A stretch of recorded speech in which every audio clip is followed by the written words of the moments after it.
তাহলে আজকে থার্ড সেমিস্টারের ফার্স্ট ক্লাস, তাই না?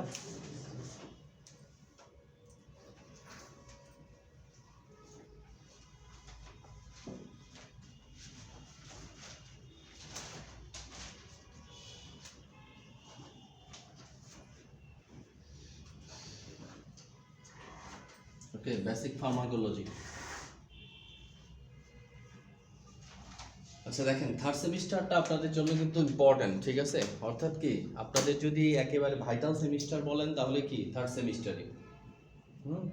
কারণ এখন আপনারা যা পড়ছেন অ্যানাটমি, ফিজিওলজি, ডিজিজ, তার সাথে একদম কি সিমিলটেনিয়াসলি রিলেটেড সাবজেক্ট হচ্ছে ফার্মাকোলজি। কারণ আপনার এখানে হচ্ছে কি মেইন উদ্দেশ্যটা এটা, যে আপনি ওষুধ বিক্রি করেন, ওষুধ দেন, আপনাকে কি ওষুধ সম্পর্কে জানতে হবে। আর ওষুধের বেসিক ক্লাসটাই কিন্তু থার্ড সেমিস্টার, ঠিক আছে? এটা শেষ না যে আপনি এই ক্লাসে ওষুধ সম্পর্কে সব জেনে যাবেন, ঠিক আছে? বাট ওষুধের প্রাইমারি লেভেলের যতগুলো জিনিস আছে সবগুলো জিনিসই কি এখানে ইনক্লুড আছে। এরপর আপনি যত সামনের সেমিস্টারে যাবেন তত কি আরো ডিটেলস জানতে থাকবেন, এটাই স্বাভাবিক। তাহলে এই সেমিস্টারটা আপনাদের জন্য ইম্পর্টেন্ট কিসের জন্য? যে এই আপনারা যে রোগগুলা পড়ছেন, রোগের এগেইনস্টে অনেকগুলো কি চিকিৎসা প্যাটার্ন পড়ছেন, তাই না? যে অ্যান্টিবায়োটিক দিতে হবে, অ্যান্টিস্পাজমোটিক ড্রাগ দিতে হবে, পিপিআই দিতে হবে। এখন কথা হচ্ছে যে এইগুলো কি, এই পিপিআইটা কি, অ্যান্টিবায়োটিকগুলা কি, এরা কি কাজ করে, ঠিক আছে? এই জিনিসগুলো সম্পর্কে আমাদের একটু ধারণা থাকতে হবে। এরপরে আপনি যখন ফার্মেসির দোকানে যাবেন, এখানে তো ডিপ্লোমা কোর্সগুলো তো আর এরকম না যে আপনাকে সব শিখাই দেওয়া হবে। ডিপ্লোমা কোর্সগুলোর উদ্দেশ্য কি, আপনাকে একটা গাইডলাইন দিয়ে একটা রাস্তায় কি উঠাই দেওয়া হবে, ঠিক আছে? এই রাস্তায় আপনাকে কি চলতে হবে।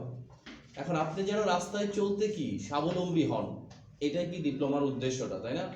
যে আপনি রাস্তায় চলতে যে যে সমস্যাগুলো থাকবে সেই সমস্যাগুলো আগে থেকে আপনার কি জানা থাকবে, আপনি ওই জানা অনুযায়ী কি করবেন, সামনের দিকে আগাবেন। আপনাকে আগাতে হবে, কেউ আপনাকে কি ঠেলবে না, ঠিক আছে? আপনি যদি দাঁড়ায় থাকেন এক জায়গায় কি দাঁড়ায় থাকতে পারবেন।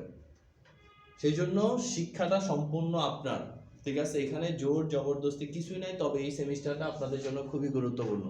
আর চেষ্টা করবেন অন্যান্য সেমিস্টারের মতো এই সেমিস্টারও কি ক্লাস মিস না করার জন্য। কারণ অন্য সেমিস্টারের চেয়ে এই সেমিস্টারে ক্লাস মিস করলে আপনার ক্ষতি বেশি হবে, ঠিক আছে? কারণ এই সেমিস্টারে প্রত্যেকটা জিনিসই নতুন, আর নতুন জিনিসগুলা কি সব সেমিস্টারেই নতুন, কিন্তু এই সেমিস্টারে কি একেবারে সবই নতুন, ঠিক আছে? আর অন্য সেমিস্টারে তো যেমন তেমন ছিল। এই সেমিস্টারে পড়া হবে তিন ধরনের। এক ধরনের পড়া আপনাকে কি শুধুমাত্র মুখস্থ করতে হবে, এখানে বোঝাবুঝির কিছুই নেই, ঠিক আছে? ডাহা মুখস্থ ডিএম, ঠিক আছে? এখানে বোঝাবুঝির কিছুই নাই। অবশ্য ওষুধের নাম আপনাকে মুখস্থই করতে হবে, ফ্লুক্লক্সাসিলিন, ঠিক আছে, অ্যামোক্সিসিলিন, এগুলো কি মুখস্থই করতে হবে। আর মুখস্থ করার শর্ত হচ্ছে কি আপনাকে লিখতে হবে প্রচুর। আপনি যদি ওষুধের নামগুলো না লিখেন তাহলে এগুলো মুখস্থ হবে না, ঠিক আছে? আর আমরা এখানে আপনাদেরকে ম্যাক্সিমাম অর্থে কি জেনেরিক নামটাই বেশি গুরুত্ব দিয়ে শেখাবো। কারণ কি জেনেরিক নামটা আপনাদের জন্য মোস্ট ইম্পর্টেন্ট। কিসের জন্য? কারণ জেনেরিক নামটা এমন একটা নাম যেটা কি ওয়ার্ল্ড ওয়াইড অ্যাপ্রুভ নাম, ঠিক আছে? পৃথিবীর কোনো দেশে এই নাম কি হবে না, চেঞ্জ হবে না, ঠিক আছে? যেহেতু এটা একটা কমন নাম ফর ওয়ার্ল্ড, সমস্ত পৃথিবীর জন্য কমন নাম, এই নামটা আপনাকে খুব গুরুত্ব দিয়ে শিখতে হবে। এরপরে আপনি আপনার দোকানে যে কোম্পানির এই প্রোডাক্ট উঠাবেন সেই কোম্পানির নাম আপনি এমনি মুখস্থ করতে পারবেন। আর আপনি যখন মেডিসিন পড়বেন তখন কি রোগের সাথে আমরা ব্র্যান্ড নামও কিছু করে কি শিখাবো। তাহলে মোট কথাটা হচ্ছে যে এটা আপনার জন্য একেবারে বেসিক। আর এই সেমিস্টারটার পরে কি আপনি যে দেশে যান অ্যাটলিস্ট কি ওষুধ ব্যবসা করতে পারবেন, ঠিক আছে? এই সেমিস্টারটা পড়লে আপনি কি যে দেশেই যান অ্যাটলিস্ট ওষুধের বিজনেস আপনি করতে পারবেন। কারণ কি ওষুধ সম্পর্কে আপনার সামগ্রিক একটা আইডিয়া হয়ে যাবে তখন, যে এই ওষুধ এই কাজ করে, এই ওষুধ এই কাজ করে, এই ওষুধ এইভাবে কাজ করে, ঠিক আছে? কোনটা ব্যথার ওষুধ, কোনটা বমির ওষুধ, কোনটা গ্যাস্ট্রিকের ওষুধ, এটা সম্পর্কে কি আপনার একটা আইডিয়া হয়ে যাবে। যদি না হয় তাহলে বুঝতে হবে এই সেমিস্টার আপনার শেষ হয় না, আবারও দিতে হবে এই সেমিস্টার, ঠিক আছে? এবং কার কি হচ্ছে এটা কি পরের সেমিস্টারগুলোতে খুব ভালোভাবে বোঝা যায়। আর এই সেমিস্টার কিন্তু কি একেবারে ফার্স্ট সেকেন্ড থার্ড তিন সেমিস্টার মিলে। তার মানে এখানে আপনাকে ফার্স্ট সেমিস্টারের পড়াও জিজ্ঞেস করা হবে, সেকেন্ড সেমিস্টারের পড়া তো কমনলি আসবে, আর থার্ড সেমিস্টার তো পড়াবই আমরা, ঠিক আছে? সো আপনাকে ফার্স্ট সেকেন্ড থার্ড এই তিনটা বই কি রিভিশনের মধ্যে রাখতে হবে, ঠিক আছে? ওকে, তাহলে আমরা শুরু করি। আমাদের টপিকস কি? Basic pharmacology. টপিকস হচ্ছে বেসিক ফার্মাকোলজি। দেখেন টোটাল ফার্মাকোলজি না, ফার্মাকোলজির একটা শাখা, ছোট্ট একটা অংশ নিয়ে কি আমরা আলোচনা করব। তাহলে প্রথমে আমাকে জানতে হবে ফার্মাকোলজিটা কি। আমি যদি আচ্ছা আরেকটা বিষয় বলি যে আমরা যেহেতু সপ্তাহে 2 দিন ক্লাস, হ্যাঁ 2 দিন ক্লাস ভাগ করে পড়তে পারি। এখানে দুইটা টপিকস আছে আমাদের, একটা হচ্ছে ফার্মাকোলজিক্যাল টার্ম, হ্যাঁ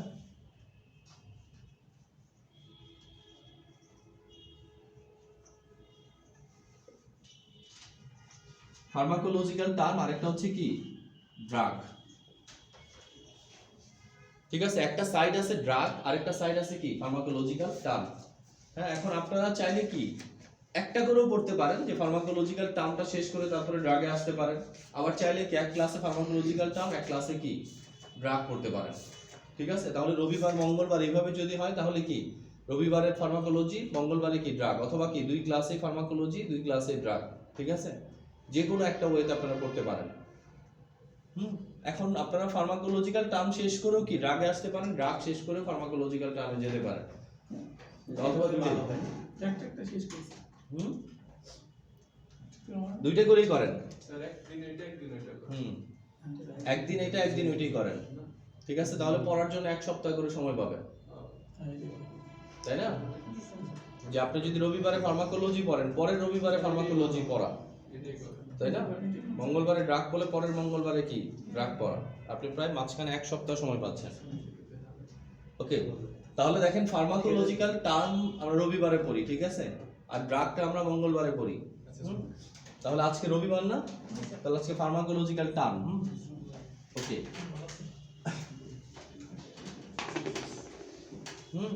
দেখেন ফার্মাকোলজিক্যাল টার্ম যদি আমরা বলি, এখানে প্রথমে আসবে কি ফার্মাকোলজি কাকে বলে। এখন কথা হচ্ছে ফার্মাকোলজি কাকে বলে যদি আমরা বুঝি, ফার্মাকোলজি নামটা থেকে দেখেন একদম বেসিক টার্মটা, ফার্মাকোলজি নামটা আসছে দুইটা নাম থেকে। ঠিক আছে, একটা আসছে ফার্মাকন, ঠিক আছে, আরেকটা হচ্ছে লজি। দেখেন দুইটা গ্রিক ওয়ার্ড, এই দুইটা ওয়ার্ড কি গ্রিক ওয়ার্ড, হ্যাঁ LOGY লজি, বা লোগোস, হ্যাঁ আমরা এটা লোগোসও বলতে পারি। ওকে, তাহলে ফার্মাকন আর লোগোস, ফার্মাকন মানে হচ্ছে কি ড্রাগ,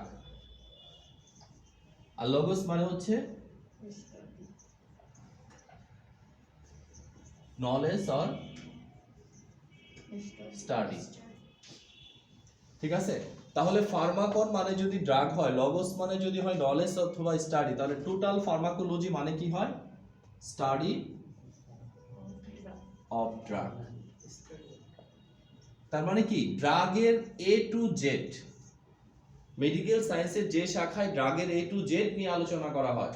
A to Z মানে কি ড্রাগের হিস্ট্রি, ড্রাগটা কিভাবে তৈরি হয়েছে, ড্রাগের ফিজিকো-কেমিক্যাল প্রপার্টিজ, ড্রাগটা অ্যাসিডিক না বেসিক, ড্রাগের absorption, distribution, metabolism, excretion, mode of action, clinical effect, side effect, toxic effect, যত আলোচনা আছে অ্যাবাউট ড্রাগ, ড্রাগের ডোজ, ডোজেস ফর্ম, সব কিছু নিয়ে আলোচনা করা হয় মেডিকেল সায়েন্সের যে শাখায়, সেটার নামই কি ফার্মাকোলজি। তাহলে ফার্মাকোলজির যেখানেই যাব আমরা, যে শাখাতেই আমরা যাব, সে সবগুলো শাখাতে কি নিয়ে আলোচনা করা হবে, শুধু ড্রাগ নিয়ে আলোচনা করা হবে। অর্থাৎ ড্রাগ বলতে কি ড্রাগের বিভিন্ন সাইড নিয়ে, ঠিক আছে, ড্রাগের বিভিন্ন সাইড নিয়ে কি আলোচনা করা হবে। তাহলে ফার্মাকোলজি সংজ্ঞা যদি আমরা দেখি কি হবে, ফার্মাকোলজি হচ্ছে মেডিকেল সায়েন্সের এমন একটা শাখা যে শাখায় কি ড্রাগের হিস্ট্রি, ফিজিকো-কেমিক্যাল প্রপার্টিজ, ড্রাগের অ্যাবজর্পশন, ডিস্ট্রিবিউশন, মেটাবলিজম, মানে ড্রাগ সম্পর্কে যতগুলো জিনিস আছে সবগুলো জিনিস নিয়ে কি করা হয় আলোচনা করা হয়। দেখেন আপনাদের বইয়ে প্রথমেই কি ফার্মাকোলজি সংজ্ঞাটা দিয়ে দেওয়া আছে, তাই না?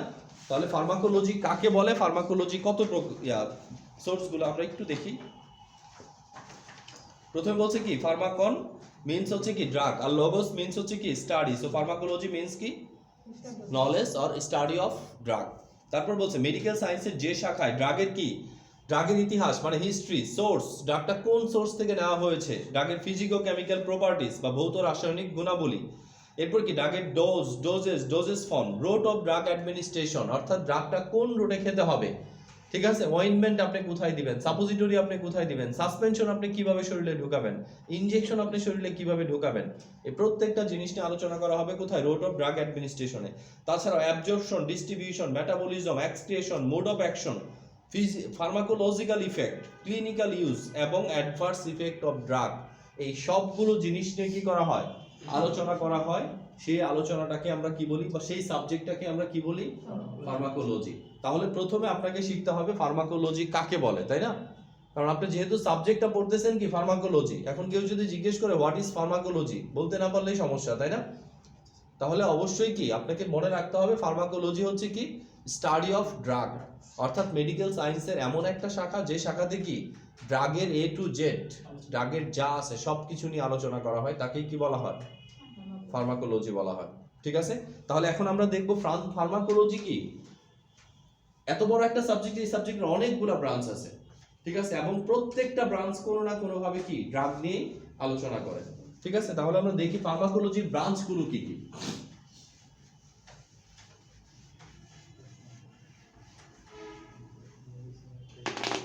দেখেন ফার্মাকোলজি ব্রাঞ্চগুলো যদি পড়েন, এই পাশে লেখা আছে না, ব্রাঞ্চ অফ ফার্মাকোলজি। ঠিক আছে, ফার্মাকোলজি ব্রাঞ্চগুলো যদি আমরা একটু দেখি একটার পর একটা, দেখেন একটা হচ্ছে কি ক্লিনিক্যাল ফার্মাকোলজি, আরেকটা আছে কি pharmaco PK, pharmacokinetics, pharmacodynamic, pharmacognosy,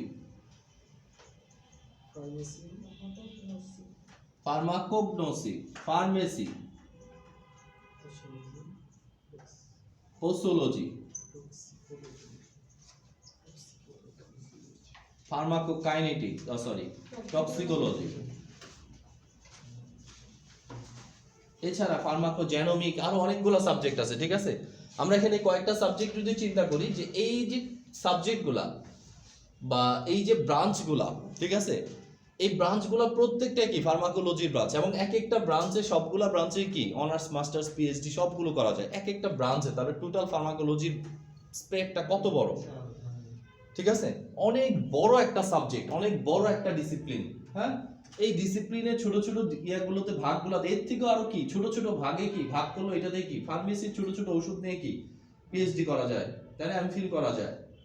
তার মানে এই সাবজেক্টগুলো অনেক বড় বড় সাবজেক্ট। তাহলে বুঝেন যে সামগ্রিক ফার্মাকোলজিটা কত বড় সাবজেক্ট। ওইটাই আমরা কি প্রিসাইজ করে আপনাদের জন্য একেবারে কি ছোট করে জাস্ট 4 মাসের একটা কোর্সের ভিতর কি ইনক্লুড করা হয়েছে। তার মানে আপনি কি ফার্মাকোলজির জগতে জাস্ট এক ফোঁটা পানির মতো পড়তেছেন ধরেন। ঠিক আছে, অনেক ভাস্ট একটা সাবজেক্ট। আপনি যদি এটা আরো পড়তে চান আরো পড়তে পারবেন, পড়ার কোনো শেষ হবে না। ঠিক আছে, আপনি আপনার লাইফ একটা কি 2-4টা লাইফ কাটাই দিতে পারবেন শুধু ফার্মাকোলজি পড়ে পড়ে। ঠিক আছে, যদি প্রতিদিনই পড়েন। দেখেন মানুষের অহংকার করার কিছু নেই, তার কারণে কিন্তু এটা যে আমি তো শুধু ফার্মাকোলজির কথা বলতেছি। ঠিক আছে, আপনি যদি অ্যানাটমি পড়েন, আপনি যদি ফিজিওলজি পড়েন, আপনি যদি যে কোনো একটা সাবজেক্ট পড়েন, আপনার এরকম 2-4টা লাইফ কি ওই সাবজেক্ট সম্পর্কে পড়তে পড়তেই চলে যাবে। আপনি বাংলা পড়েন না, শুধু রবীন্দ্র পড়েন, ঠিক আছে, আপনি শুধু নজরুল পড়েন, আপনার লাইফ কি 2-4টা কেটে যাবে নজরুল আর রবীন্দ্র পড়তে পড়তে, তাই না? তার মানে কি একটা মানুষ হাজার হাজার বিষয় সম্পর্কে জানে না, একটা বা দুইটা বিষয় সম্পর্কে কি হয় সে খুব ভালো জানে। ঠিক আছে, আর একটা বিষয় সম্পর্কে যদি ভালো জানে, আর বাকি সব বিষয় সম্পর্কেই কি সে অজ্ঞ। আপনি যতই ভালো পারেন, নাপিত যেভাবে চুল কাটে আপনি ওইভাবে কাটতে পারবেন? ঠিক আছে, তার মানে কি আপনার অহংকার করার কোনো বিষয়ই নাই, তাই না? একটা জিনিস সবসময় মনে রাখবেন যে দুইটা জিনিস কি সব সৃষ্টিকে ধ্বংস করে, এর ভিতরে একটা হচ্ছে হিংসা আর একটা হচ্ছে অহংকার। ঠিক আছে, এই দুইটা জিনিস যার ভিতরে আছে, দুইটার একটাও যার ভিতরে আছে সে কিন্তু শেষ। হিংসা আর অহংকারের ভিতরে পার্থক্য? হিংসা আর অহংকারের ভিতরে অনেক পার্থক্য। অহংকার হচ্ছে কি আপনার সম্পত্তি নিয়ে আপনি কাউকে পরোয়া করতেছেন না, হিংসা হচ্ছে আরেকজনের উন্নতি নিয়ে আপনি জ্বলতেছেন। তাহলে একটা হচ্ছে নিজেরটা নিয়ে আর একটা হচ্ছে অন্যেরটা নিয়ে। কাছাকাছি হইলো, বুঝেন? আপনি উনি ভালো রেজাল্ট করছে, ঠিক আছে, এই জন্য আপনি জ্বলতেছেন, এটা হচ্ছে হিংসা। আবার আপনি ভালো রেজাল্ট করছেন এই জন্য ওনার সাথে কথা বলেন না, খারাপ ছাত্রী। দুইটা আলাদা না? একটা হচ্ছে নিজের জিনিস নিয়ে, আরেকটা হচ্ছে কি অন্যের জিনিস নিয়ে। এই দুইটাই যে কোনো একটা যদি থাকে যথেষ্ট, আপনার ধ্বংস করার জন্য আর কিছুই লাগবে না, কোনো পারমাণবিক বোমার দরকার নাই। এই দুটো স্যার একটা পৃথিবীতে মানুষ আছে স্যার। হ্যাঁ, এটাই তো সমস্যা। বেশি। শয়তান এত আমল করার পরে শুধু একটু অহংকার, তাই না? সামান্য একটু অহংকার করার কারণে সব আমল বরবাদ। আর এটা যদি আমাদের মধ্যে থাকে তাহলে তো আরো খারাপ না? এটা আমাদের মধ্যে থাকলে আরো খারাপ। ঠিক আছে, কোনোভাবে আপনার অহংকার করা উচিত না এটা ভেবে যে আপনি সব বিষয়ে কিছুই জানেন না, একটা দুইটা বিষয়ে বেশি জানেন, তার মানে কি অহংকার কেমনে করবেন? আপনি সব বিষয় আপনি জানতেন তাহলে আপনার অহংকার খাটতো। অহংকার কি আপনার চেষ্টা করতে পারে, তাই না? সে সব বিষয় জানে। জানলে অহংকার করা যায় না, হে আল্লাহ। জানলে তো ওই যে বলে না জানলে অহংকার করা যায় যে না। বৃক্ষ কখন নত হয়? ফলে পরিপূর্ণ। যখন ফলে পরিপূর্ণ হয়ে যায়। ঠিক আছে, তার মানে একটা মানুষের ভিতরে তত বেশি মানবীয় গুণাবলী দেখা যাবে যখন সে বেশি নত হবে। ঠিক আছে, আর যখন সে অহংকারী হবে তখন বুঝতে হবে কেন ফল নাই, গায়ে খালি কি ডালপালা আর পাতা। ঠিক আছে, গায়ে যদি ফল থাকতো সে অবশ্যই কি নত হতো। যেহেতু গায়ে ফল নাই, স্বাভাবিকভাবে কি শুধু ডালপালা আছে, সে যতই যাই করুক আপনি শুধু বাইরে থেকে দেখেন, এটা 2-4 দিনের মধ্যে পতন হয়ে যাবে। ওকে, তাহলে কি এই যে জিনিসগুলো আপনি পড়তেছেন, এটা আপনাদের বলার উদ্দেশ্য কি? কারণ আপনারা মেডিকেল সায়েন্স সম্পর্কে যখন জানবেন আপনার ভিতরে এই টাইপের জিনিসগুলো আসবে যে এই লোকটা তো একটা ফালতু লোক, ধর চিকিৎসা আমি করবো না। ঠিক আছে, এই টাইপের অনেক জিনিস আপনার ভিতরে আসবে। বা আরো যারা বড় বড় প্র্যাকটিশনার তাদের মধ্যে কি আসে এই জিনিসগুলা।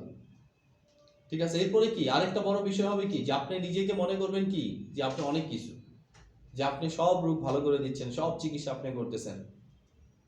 ঠিক আছে, একটা ওষুধ দিচ্ছেন সাথে সাথে রোগ ভালো হয়ে গেছে, ফু দিলে রোগ ভালো হয়ে যায়। ঠিক আছে, এইখানে আপনার ক্রিয়েটিভিটি কিছুই নাই, তাই না? আপনি একটা জ্ঞান অর্জন করছেন, এই অনুযায়ী প্র্যাকটিস করবেন। আপনি আপনার জ্ঞানের ভারসাম্য অনুযায়ী আপনি কি প্র্যাকটিস করবেন, এতে কেউ সুস্থ হবে কেউ সুস্থ হবে না, এটাই স্বাভাবিক। ঠিক আছে, ওকে, তাহলে আমরা একটু দেখি ক্লিনিক্যাল ফার্মাকোলজি বলতে আমরা কি বুঝি। ক্লিনিক্যাল ফার্মাকোলজি হচ্ছে কি ফার্মাকোলজির একটা শাখা, যেখানে কি করা হয় কোন ড্রাগের সেফটি ইউজ নিয়ে কি আলোচনা করা হয়, বা ক্লিনিক্যাল ইউজ বা সেফটি ইউজ নিয়ে আলোচনা করা যায়, এই ড্রাগ কিভাবে সেফলি কি ইউজ করা যায়। ঠিক আছে, আমরা এখানে যা পড়বো ক্লিনিক্যাল ফার্মাকোলজির একটা অংশ পড়বো। ঠিক আছে, এরপর ফার্মাকোকাইনেটিক্স আর ফার্মাকোডাইনামিক। তাহলে ফার্মাকোকাইনেটিক্স হচ্ছে একেবারে সিম্পলি যদি আমরা শিখি, এইটুকু সংজ্ঞা শুধু মনে রাখবেন, what the body does to the drug. ঠিক আছে, বডি ড্রাগের সাথে কি করে। আপনি যখন একটা ওষুধ খাচ্ছেন, আপনার বডি ড্রাগের সাথে যা করবে সেটাই হচ্ছে কি ফার্মাকোকাইনেটিক্স। ঠিক আছে, আপনি একটা ট্যাবলেট খাচ্ছেন, তাহলে ওই ট্যাবলেটটা কি বডির ভিতরে যাওয়ার সাথে সাথে কি হবে, ভেঙে যাবে। ট্যাবলেটটা কি ভেঙে যাবে না? এরপরে কি হবে, ট্যাবলেটটা রক্তের ভিতর চলে যাবে, শোষিত হবে, অ্যাবজর্পশন হবে, এরপর সমস্ত শরীরে ছড়ায় যাবে, ডিস্ট্রিবিউশন হবে, ট্যাবলেট তার জায়গা অনুযায়ী কাজ করবে, মেটাবলিজম হবে। ঠিক আছে, এরপর কি হবে, মেটাবলিজম হওয়ার পরে এইটা আমার শরীর থেকে বের হয়ে যাবে। ওষুধ এবং খাবার এই দুইটার মধ্যে একটা বেসিক পার্থক্য আছে। পার্থক্যটা কি জানেন? ওষুধ এবং খাবার, আমরা বলি কি হালাল খাবার, হালাল ওষুধের কথা কখনো শুনছেন? অথচ আমরা বাঙালিরা হালাল সাবানের কথা শুনছি, 100% হালাল সাবান। ঠিক আছে, তাহলে কি হালাল ওষুধের কথা আমরা এই জন্য বলি না যে ওষুধ আমাদের দেহে থাকে না। ওষুধ কি আপনি খাবেন, ওষুধ তার কাজ করে দেহ থেকে বের হয়ে যায়, আপনার দেহের অংশে পরিণত হবে না সে। ঠিক আছে, খাবার কিন্তু আপনার রক্ত, আপনি যে খাবার খাচ্ছেন ওই খাবারই আপনার রক্ত, আপনার মাংস, আপনার সবকিছু, চর্বি, আপনার হাড়, সবকিছু কি আপনার খাবার না? এই যে একটু বেশি খাবার খেলে, পরিশ্রম কম করলে শরীর ফুলে উঠতেছে, তাহলে ঠিক কেমনে ফুলে উঠতেছে? খাবারটাই আপনার শরীরে চর্বি আকারে কি জমা হচ্ছে, আপনার মাংসতে কি খাবারটাই মাংস আকারে কি জমা হচ্ছে। তাহলে আপনার শরীর পুরাটাই কি আপনি যে খাবারগুলা খেয়েছেন সেই খাবার। ঠিক আছে, তার মানে খাবারের ভিতরে যদি কোনো গন্ডগোল থাকে, আপনার শরীরের যে অংশটা গন্ডগোল খাবার দিয়ে হয়েছে সেটার ভিতরে কি আছে, ভেজাল আছে। সেই জন্য হালাল খাদ্য খাওয়াটা কি ফরজ। আবার হালাল ওষুধটা কি ইম্পর্টেন্ট বিষয় না, কারণ আমি ওষুধটা কখনোই খাবার হিসেবে খাচ্ছি না, ওষুধটা আমি শুধুমাত্র খাচ্ছি রোগ মুক্তির জন্য। কারণ আমাদের কাউকে কি জোর করে অ্যাজিথ্রোমাইসিন খাওয়াতে পারবেন? সে সুস্থ মানুষ। এখন আপনারা আমি যদি জোর করে অ্যাজিথ্রোমাইসিন খাওয়াতে চাই, আপনি খাবেনই না। ঠিক আছে, তার মানে কি ওষুধটা আমরা নর্মাল কন্ডিশনে কেউ কি খাই না। আপনার জ্বর নয়, আপনারা আমি যদি বলি প্যারাসিটামল খান, আপনি যদি জানেন প্যারাসিটামল ক্ষতিকর ইফেক্ট সম্পর্কে, তাহলে খাবেন? আমরা তো একটা কথা বলে দিচ্ছি, যে ওষুধ পড়তেছেন প্রত্যেকটা ওষুধই বিষ। তাহলে আমি আপনাকে কিভাবে বিষ খাওয়াবো? কিন্তু বিষটাই কি উপকারী কখন? যখন আপনার শরীরে কি কোনো রোগ, এই রোগ নিয়ে যদি আপনি বসে থাকেন। আমরা বিষটা কখন শরীরে ইউজ করি জানেন? যে আপনার গায়ে যে রোগটা হচ্ছে সেই রোগের খারাপ কন্ডিশন বা রোগের কমপ্লিকেশন যদি ওষুধের কমপ্লিকেশন বা ওষুধের সাইড ইফেক্টের চেয়ে কি বেশি হয়, তখনই আমরা শুধু ওই রোগের জন্য ওই ওষুধটা ইউজ করব, ঠিক আছে? কিন্তু আমি যদি চিন্তা করতেছি পেপটিক আলসার ডিজিজ আমি ভুগতেছি, আমি কোনো ওষুধ খাবো না, ঠিক আছে? আমি টাইফয়েডে ভুগতেছি, আমি কোনো ওষুধ খাবো না। আমার হাত কেটে গেছে, আমি কোনো ওষুধ কি খাবো না। আমার এখানে পুজ হচ্ছে, ইনফেকশন হয়ে গেছে, আমি কোনো ওষুধ খাবো না। তাহলে কিন্তু কি অনেক ঝামেলা, ঠিক আছে? কারণ এই ইনফেকশন থেকে যে কি হতে পারে, আপনার জীবন মৃত্যুর কি কারণ হতে পারে, তাই না? তাহলে ওষুধ দিয়ে যদি আমি এটা সারাই, এটা আমার জন্য কি ঠিক আছে? কারণ ওষুধ যখন আমি খাবো এটাকে আমি তখনই মেডিসিন বলবো। ড্রাগ কিন্তু এখন পড়াচ্ছি আমি, ড্রাগটা আমরা খাচ্ছি যেটা সেটা কিন্তু মেডিসিন। ড্রাগটা কিন্তু ডাইরেক্ট আমরা খাচ্ছি না, আমরা খাচ্ছি কি মেডিসিন। তাহলে আমি যখন মেডিসিন খাবো ওই বিষের একটা ডোজ আছে, যে আমি যদি অ্যাজিথ্রোমাইসিন নামক বিষ খাই দিনে একবার খেতে হবে, আমি যদি সেফুরক্সিম নামক বিষ খাই তাহলে কি দিনে 2 বার খেতে হবে। তাহলে প্রত্যেকটা জিনিসের কি ডোজ আছে, আমি একদম মুঠ ভরে ভরে কি করতে পারবো না, খেতে পারবো না। তার আমার শরীরে কতটুকু দিলে কি উপকার আছে, শুধু ওই নির্দিষ্ট ডোজ অনুযায়ী আমাকে কি খেতে হবে। আবার তার একটা নির্দিষ্ট রেঞ্জও আছে, 5 দিন 7 দিন 10 দিন এরকম একটা রেঞ্জ, সারা জীবন খেয়ে যাবেন এরকমও না, ঠিক আছে? আবার কিছু কিছু ওষুধ আছে ইন্স্যুরেন্স প্রোডাক্ট, তাই না? এই ওষুধগুলো সারা জীবন খেয়ে যাওয়ার দরকার হয়। বসেন, ঠিক আছে? এই ওষুধগুলো সারা জীবন খেয়ে, যেমন কি আপনার ব্লাড প্রেশার আছে, রোগটা কি ভালো হবে? রোগটা মেইনটেনেবল ডিজিজ, কখনোই কিউরেবল ডিজিজ না। আপনার ডায়াবেটিক্স আছে, ভালো হবে? এটাও কি মেইনটেনেবল ডিজিজ, কিউরেবল ডিজিজ না। এখন যে কোনো ডিজিজ মেইনটেইন করার জন্য কি অনেকগুলা প্রসিডিউর আছে। আপনি চাইলে আপনার বিহেভিয়ারিয়াল, আপনি চাইলে আপনার কি মানে সামাজিকতা মেইনটেইন করে, আপনার খাবার পার্সোনাল বিহেভিয়ারিয়াল মেইনটেইন করে কি করতে পারেন, বিভিন্ন জিনিস নিয়ন্ত্রণ করতে পারেন। আবার যদি ওইটা করার আপনার সময় না থাকে তাহলে কি ওষুধ খেতে হবে। তবে সব সময় এই সকল ডিজিজের ক্ষেত্রে আমরা সব সময় বলি কি, যে আপনি আপনার কি করেন, আগে আপনার ফুড পলিসি, আপনার এক্সারসাইজ, বিভিন্ন জিনিস যেগুলো আছে এগুলো দিয়ে কি করেন, নিয়ন্ত্রণের চেষ্টা করেন। যদি আপনার এটা সময় না থাকে তখন আপনি কি ওষুধে ডিপেন্ডেন্ট হন, ঠিক আছে? বাট এই জিনিসটা মনে রাখতে হবে যে আমরা অনেক সময় বলি না যে হাইপারটেনসিভ ড্রাগগুলো সারা জীবন খেলে এই সমস্যা ওই সমস্যা, কিন্তু এটাও মনে রাখতে হবে যদি আমার হাইপারটেনশন থাকে, এটা স্ট্রোকের একটা খুব গুরুত্বপূর্ণ কারণ, তাই না? তাহলে আমার প্রেশার যদি কি পরিমাণে আছে এটার উপর ডিপেন্ড করবে যে আমাকে ওষুধ খেতে হবে কি হবে না, তাই না? বাট ওষুধ যদি আমি বাদ দিই আমাকে খুব সাবধানে থাকতে হবে, কারণ হঠাৎ করে কোনো কারণে যদি আমি উত্তেজিত হয়ে যাই তাহলে কি হবে, হঠাৎ করে প্রেশারটা অনেক বেড়ে যাবে, সাডেনলি রাইজ হওয়ার কারণে কি হবে, স্ট্রোক পর্যন্ত কি হয়ে যেতে পারে। সেই জন্য একটা করে ওষুধ রেগুলার খেতে বলে, কারণ আপনি জানেন না আজকে কি হবে। রিক্সাওয়ালার সাথে আপনি লেগে গেছেন, প্রেশার বেড়ে গেছে, তাই না? স্যার হাইপোটেনশনেও কি স্ট্রোক হওয়ার সম্ভাবনা থাকে? হাইপোটেনশনে তো স্ট্রোক হওয়ার সম্ভাবনা থাকবে না, ঠিক আছে? হাইপোটেনশনে কি ইস্কেমিয়া হতে পারে ব্রেন, ঠিক আছে? বুঝেন যে আপনার ব্রেন লেভেলে যদি ব্লাড সার্কুলেশন কম হয়, শরীরের অন্য অন্য জায়গায় যদি ব্লাড সার্কুলেশন কম হয়, ব্লাড যদি খুব স্লোলি চলে, তাহলে কি অক্সিজেন ডেফিসিয়েন্সি হবে না, নিউট্রিশনাল ডেফিসিয়েন্সি হবে না, শরীর তখন কি লাগে, দুর্বল লাগবে, ঠিক আছে? এখন এটার জন্য আপনাকে কি একটু ব্লাড ভলিউম বাড়াই দিলেই ঠিক হয়ে যাচ্ছে, ঠিক আছে? ওকে, তাহলে ইস্কেমিয়া ওই যে হাইপোক্সিয়া বলছেন না, অক্সিজেনের অভাব, তার মানে কি ব্লাড ভেসেলের কোনো সমস্যার কারণে নির্দিষ্ট জায়গায় যদি নির্দিষ্ট কিছুতে যদি অক্সিজেন না যায়, কারণে যদি নেক্রোসিস হয়, এটাকে কি বলা হয়? আমরা বলছি ইসকেমিক হার্ট ডিজিজ, মনে আছে? ইসকেমিক হার্ট ডিজিজ দুইটা, অ্যানজিনাল প্যাক্টোরিস মায়োকার্ডিয়াল ইনফ্রাকশন, এই দুইটা কিন্তু ইসকেমিক হার্ট ডিজিজ ছিল, তাই না? ঠিক আছে, ওকে। তাহলে একটা হচ্ছে কি what the body does to the drug, এটাকে আমরা কি বলবো, ফার্মাকোকাইনেটিক্স। আর ফার্মাকোডাইনামিক ঠিক উল্টাটা, what the drug does to the body, ঠিক আছে? দুইটার মধ্যে ডিফারেন্সটা কি? একটা হচ্ছে কি ড্রাগটা বডিতে যে কি করবে, আরেকটা হচ্ছে বডি ড্রাগের সাথে কি করবে। বডি যখন ড্রাগটাকে ছড়াই দিবে, ড্রাগের নিজস্ব কিছু ইফেক্ট আছে না, ফার্মাকোলজি, জ্বর থাকলে জ্বর কমে যাচ্ছে, এটা ড্রাগের ইফেক্ট না? তাহলে ফার্মাকোলজিক্যাল ইফেক্ট দিবে, সাইড ইফেক্ট দিবে, অ্যাডভার্স ইফেক্ট দিবে, টক্সিক ইফেক্ট দিবে, এই যে ইফেক্টগুলো দিচ্ছে, এই ইফেক্টগুলো কি ড্রাগ দিচ্ছে না? তাহলে ড্রাগ যে কাজগুলা করতেছে বডিতে যে, এটা হচ্ছে ফার্মাকোডাইনামিক। আর বডি ড্রাগের সাথে যে কাজগুলা করতেছে এটা হচ্ছে কি ফার্মাকোকাইনেটিক। কাইনেটিক্স, ঠিক আছে, ফার্মাকোকাইনেটিক্স এবং ফার্মাকোডাইনামিক্স। ওকে, তাহলে ফার্মাকোকাইনেটিক্স বলতে আমরা কি বুঝি? অ্যাবজর্পশন, ডিস্ট্রিবিউশন, মেটাবলিজম, এক্সক্রিয়েশন, ঠিক আছে। আর ফার্মাকোডাইনামিক মানে ড্রাগের যতগুলো ইফেক্ট আছে, ড্রাগের মোড অফ অ্যাকশন, ঠিক আছে, ড্রাগের কি সাইড ইফেক্ট, ড্রাগের অ্যাডভার্স ইফেক্ট যা আছে সবগুলাই কি ফার্মাকোডাইনামিক।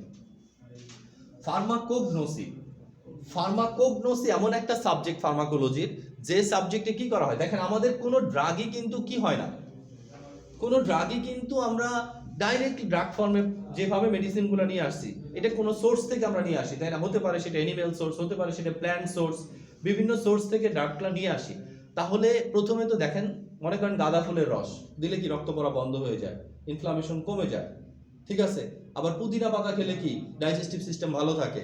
এই যে আমরা জানি এই জিনিসগুলা, এখন পুদিনা পাতার রস, আবার দেখেন আমলকিতে ভিটামিন সি আছে, ঠিক আছে। এখন কথা হচ্ছে এগুলো তো আমরা জানি, জানার পরে ওই যে জিনিসটা আছে ওইখানে, ওই জিনিসটাকে ওইখান থেকে নিয়ে আসা, যে দুবলা পাতার ভিতরে রক্ত বন্ধের কোন উপাদানটা আছে, এটাকে আইসোলেশন করে পৃথক করে নিয়ে সেইটা দিয়ে কি ওষুধ তৈরি করা, যে শুধু ওই উপাদানটা দিয়ে কি করব, ওষুধ তৈরি করব, ঠিক আছে।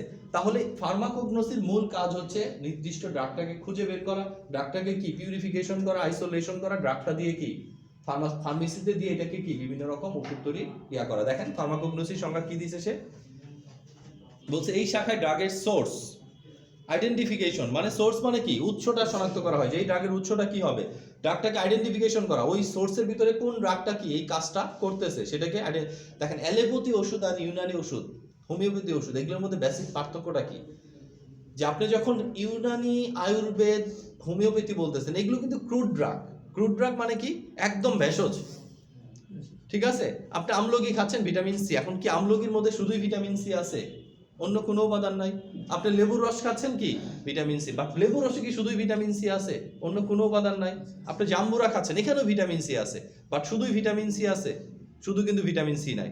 তাহলে আমরা যখন কোনো মেডিসিন, হার্ব মেডিসিন, মানে হার্ব জাতীয় মেডিসিন খাচ্ছি, ওই মেডিসিনের ভিতরে এমন সব উপাদান আছে যে একটা আরেকটার ক্ষতিকে কি করতে পারে, প্রশমন করতে পারে। যে আমার ভিটামিন সি অতিরিক্ত হলে যে ক্ষতিটা হবে, এটা কি ক্ষতি থেকে দূর করার উপায় এখানে আছে, কারণ আমি সবগুলো জিনিস একত্রে খাচ্ছি। কিন্তু আমি যখন অ্যালোপ্যাথিক মেডিসিন খাচ্ছি, শুধু ভিটামিন সিটা কি ওইখান থেকে আমি নিয়ে চলে আসছি, তাহলে ভিটামিন সির খারাপ ইফেক্ট দূর করার উপাদানটা কিন্তু কি ওইখানে রয়েই গেছে। তাহলে আমি যদি ভিটামিন সি দিয়ে কোনো সাইড ইফেক্ট হয়, সেই সাইড ইফেক্ট কিন্তু ফেরানোর কোনো উপায় নাই। প্যারাসিটামল আমি নিয়ে আসছি, প্যারাসিটামল খাচ্ছি, শুধু কি রোগটা দ্রুত ভালো হবে আবার, কারণ ওর ভিতরে তো পরিমাণটা কম আছে, এখানে তো আমি পরিমাণ অনেক বেশি দিয়ে দিচ্ছি, তাহলে এটাতে রোগ ভালো হবে খুব দ্রুত, কিন্তু সাইড ইফেক্টও একটু বেশি হবে। আর এটাতে রোগ হয়তো ধীরে ধীরে ভালো হবে, দেরিতে ভালো হবে, সাইড ইফেক্টও কি তুলনামূলকভাবে কমই পাবো, ঠিক আছে। এখন সাইড ইফেক্টের চিন্তা তো এখন মানুষ করে না, মানুষ কি করে, যে আজকে রোগ হয়েছে আজকে ভালো হইতে হবে, ঠিক আছে। ওকে, তাহলে ফার্মাকোগনোসি ক্লিয়ার। ফার্মাকোগনোসি হচ্ছে কি সোর্স আইডেন্টিফিকেশন, আইসোলেশন করে কি ওষুধটাকে তৈরি করার উপযোগী করা। ফার্মেসি, এই ফার্মাকোগনোসির পরে জিনিসটা চলে আসবে কোথায়, ফার্মেসিতে। ফার্মেসির দুইটা ধারা, ঠিক আছে। একটা হচ্ছে ম্যানুফ্যাকচারিং, ফার্মাসিউটিক্যাল কোম্পানিগুলো যেটা করতেছে, স্কয়ার, বেক্সিমকো, তাই না। আরেকটা হচ্ছে কি ডিস্ট্রিবিউশন, ডিসপেন্স। এই যে লাস্ট ফার্মাতে বলেন বা আপনারা যখন ফার্মেসিতে কাজ করবেন, আপনারা যে কাজটা করবেন এটা হচ্ছে কি ডিসপেন্স, তাই না, ওষুধ বিতরণ আর ওষুধ উৎপাদন, ঠিক আছে। এই দুইটাই কি এডুকেটেড মানুষের কাজ। ওষুধের ক্ষেত্র যখনই আসবে তখনই কি এটা এডুকেশন ছাড়া হবে না, কারণ এটা পেঁয়াজ মরিচের দোকান না, তাই না। আপনাকে অবশ্যই কি ওষুধ সম্পর্কে ধারণা নিয়েই রোগীকে কি ওষুধ সার্ভ করতে হবে। তাহলে আপনি ফার্মেসির দুইটা শাখাতে যে কোনো একটা শাখাতেই যান, আপনাদের লেভেল থেকে তো শুধুমাত্র কি ডিসপেন্স শাখাটাই কি উন্মুক্ত থাকবে, কারণ ম্যানুফ্যাকচারিং লেভেলটা কি যারা আরো বেশি হাই কোয়ালিফাইড, ঠিক আছে, তারা ওই সাইটগুলো দখল করে রাখছে। তাহলে আপনাদের জন্য একটা বড় সেক্টর হচ্ছে কমিউনিটি ফার্মেসি, তাই না। তখন এই কমিউনিটি ফার্মেসি যারা আসবে তাদেরকে আপনি সঠিক ওষুধটা সঠিকভাবে বুঝিয়ে দেওয়াটাও কি আপনার দায়িত্ব। প্রেসক্রিপশনে কোনো ঝামেলা আছে কিনা এটা বোঝাও আপনার দায়িত্ব। কোনো রোগী যদি পরামর্শ চায়, সেই পরামর্শটা দেওয়া আপনার দায়িত্ব ওষুধ সম্পর্কে, ঠিক আছে। তাহলে এইগুলো দেওয়ার জন্য আপনাকে কি করতে হবে, ওষুধ সম্পর্কে খুব ভালোভাবে আইডিয়া নিতে হবে, ঠিক আছে। তাহলে দেখেন ফার্মেসিতে কি বলতেছে, ফার্মেসি হলো এই শাখা যেখানে ড্রাগের প্রস্তুতি, যেটা আমরা প্রথমে বললাম, তাই না, প্রস্তুত করতে হলে মান নিয়ন্ত্রণ করতে হবে, তাই না? Quality control. তাহলে মান নিয়ন্ত্রণ করতে হবে, সংরক্ষণ করতে হবে, ওষুধটা কিভাবে কি স্টোর করা যায়। সব ওষুধের স্টোরিং ক্যাপাসিটি কি একরকম না। কোনো ওষুধ ফ্রিজে রাখতে হয়, কোনো ওষুধ কি এই টেম্পারেচারে রাখতে হয়, এই টেম্পারেচারে রাখতে হয়। তাহলে এক একটা ওষুধের কি স্টোরেজ ক্যাপাসিটি কি এক এক ধরনের, এইটা আপনাকে কি জানতে হবে। নেক্সট ওয়ান, বিতরণ, ডিসপেন্স, যেটা নিয়ে আপনারা সবচেয়ে বেশি কি কাজ করবেন, ঠিক আছে? ডিসপেন্সটা কিন্তু একদম ফাইনাল স্টেজ এবং সবচেয়ে ইম্পর্টেন্ট স্টেজ। কারণ আপনি ওষুধ তৈরি করছেন, কোনো সাইড ইফেক্ট নাই, মান নিয়ন্ত্রণ করছেন, কোনো সাইড ইফেক্ট নাই, ঠিক আছে? আপনি ওষুধ দোকানে তুলছেন, কোনো সাইড ইফেক্ট নাই। সাইড ইফেক্ট শুরু হবে যখন আপনি কি ডিসপেন্স করবেন, আর একজন নিয়ে যায় খাবে, ঠিক আছে? তাহলে আপনার হাতে কিন্তু সব লাস্ট একেবারে কি ফাইনাল স্টেজটা, ঠিক আছে? এই স্টেজটা যদি কি ভালোভাবে ওষুধটা পার করে যায়, তাহলে কিন্তু ওষুধের খারাপ ইফেক্টটা রোগীর উপরে পড়বে না, ঠিক আছে? প্রত্যেকটা স্টেজ ইম্পর্টেন্ট। যারা ম্যানুফ্যাকচার করতেছে তারা যদি ভালো ওষুধ তৈরি না করে, যারা কোয়ালিটি কন্ট্রোল করতেছে তারা যদি ভালো কোয়ালিটি কন্ট্রোল না করে, প্রত্যেকটা জায়গায় কিন্তু কি খারাপ ইফেক্ট আসবে। কিন্তু লাস্ট ফাইনাল এন্ডিংটা কিন্তু আপনার হাতে যাবে, কারণ আপনার হাত ছাড়া কিন্তু কোনো ওষুধ কি কাস্টমারের কাছে কখনোই যাবে না। ওরা একটা নির্দিষ্ট জায়গায় তৈরি করবে, নির্দিষ্টভাবে আপনার কাছে এনে দিবে, আপনার থেকে কি সরাবে। তার মানে আপনার দায়িত্ব কিন্তু ম্যাক্সিমাম, ঠিক আছে? কারণ আপনার থেকে শুরু হবে ওষুধের খারাপ ইফেক্টটা। এর আগ পর্যন্ত কিন্তু ওষুধ কি প্যাকেটের মধ্যে বন্দি ছিল, তাই না? ওই বন্দি ওষুধটা উন্মুক্ত হবে আপনার হাত ধরে। তার মানে এখানে আপনাকে অনেক বেশি জানতে হবে রেদার দেন যে তৈরি করতেছে তার থেকে। কারণ তৈরি করার ক্ষেত্রে নলেজ অনেক কম হলেও হয়, কারণ তৈরি করে মেশিন কিভাবে তৈরি করে এটা জানলে হবে, কি কি দিতে হবে এটা জানলে হবে, ফর্মুলাগুলো বইয়ে লেখা আছে যে এই ফর্মুলা এইভাবে তৈরি করতে হবে, ঠিক আছে? বাট আপনার কাছ থেকে কি ওষুধ কাস্টমারের কাছে যাবে, ঠিক আছে? সেই জন্য আপনাকে কি রেদার দেন ওদের চেয়ে বেশি ক্লিনিক্যাল নলেজ থাকতে হবে। ওকে, তাহলে ফার্মেসিতে দুইটা শাখা হচ্ছে, একটা হচ্ছে ম্যানুফ্যাকচারিং শাখা, আরেকটা হচ্ছে কি ডিসপেন্স শাখা। আপনারা কিন্তু ডিসপেন্স শাখার জন্য অনেক বেশি জানতে হবে ওদের চেয়েও, ঠিক আছে? কারণ ওদের ক্লিনিক্যাল নলেজ না থাকলেও চলবে, বাট আপনার কিন্তু রোগ সম্পর্কে ধারণা থাকা লাগবে, ঠিক আছে? রোগী সম্পর্কে ধারণা থাকা লাগবে, রোগীর ক্যাপাসিটি সম্পর্কে কি ধারণা থাকা লাগবে। শুধু রোগী আসলো আর চিন্তা করলেন কি ওষুধ দিয়ে দিলেন এক ব্যাগ, রোগী বললো বাকি, ঠিক আছে? বাকি আর 2 বছরে উঠলো না, লস কিন্তু আপনার, ওদের কোনো লস নাই। তার মানে কোন রোগীকে কতটুকু দেওয়া যাবে, কাকে বাকি দেওয়া যাবে, কাকে দেওয়া যাবে না, এই জিনিসগুলো